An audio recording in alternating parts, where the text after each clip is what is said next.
Well, today I've been listening to the Twilight book series, and when I listen, I like to do things. So I'm in the middle of a big project. I usually don't show people when I'm in the middle of a big project, but this is the middle of a project.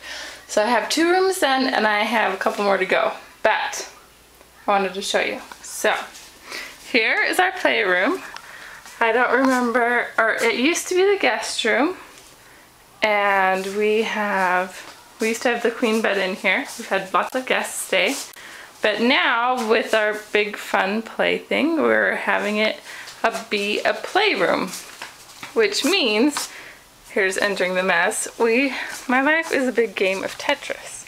And we like to rearrange as many times as possible. So this is now Gracie's room with the large guest bedroom that she will be sleeping on. Notice there's no toys. Just sleeping headquarters.